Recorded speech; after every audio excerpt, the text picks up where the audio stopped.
ले अइला तिलक सरो हमरे तो चौकाया बही लइका बड़ा। ले अइला तिलक सरो हमरे तो चौकाया बही लइका बड़ा। ढंग से चढ़ावा तो तिलकवा ये सरौआ बहिन लइका बड़ा। ढंग से चढ़ावा तो तिलकवा ये सरौआ बहिन लइका बड़ा। रूप बाटे कोमल तोहर गाल ह गुलाबी। देखे खातिर जुटल बाटे साथी संघाती। रूप बाटे कोमल तोहर गाल ह गुलाबी। देखे खातिर जुटल बाड़े साथी संघाती। प्रेम से शीस झुकाला ये सरौआ बहिन लइका बड़ा।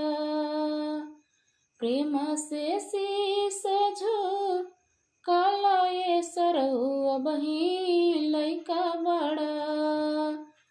ढंग से चढ़ावा तू तिलकवा ये सरौआ बहिन लइका बड़ा।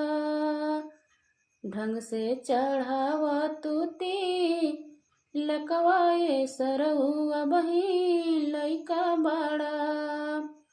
भैया के बोझा नयन पड़ गंवार जी।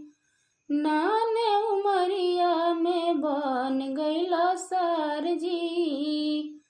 भैया के बोझा नयन पड़ गंवार जी।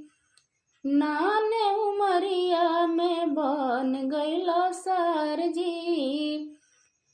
एकहु बेर गौरी के टिकहु ना जनला ये बहिन लइका बड़ा। एकहु बेर गौरी के टिकहु ना जनला ये बहिन लइका बड़ा। हमरा के लागताड़ा बवना ये सार ये बहिन लइका बड़ा। हमरा के लागताड़ा बवना ये सार ये बहिन लइका बड़ा। ले अइला छोट छोट सारा सामान हो। लागत ठठरवा हवे तोहरे बहिनी के भातार हो। ले अइला छोट छोट सारा सामान हो। लागत ठठरवा हवे तोहरे बहिनी के भातार हो।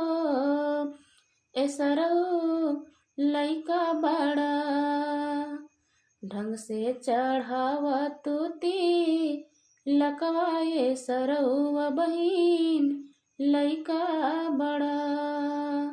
ढंग से चढ़ावा तू तिलकवा ये सरौआ बहिन लइका बड़ा।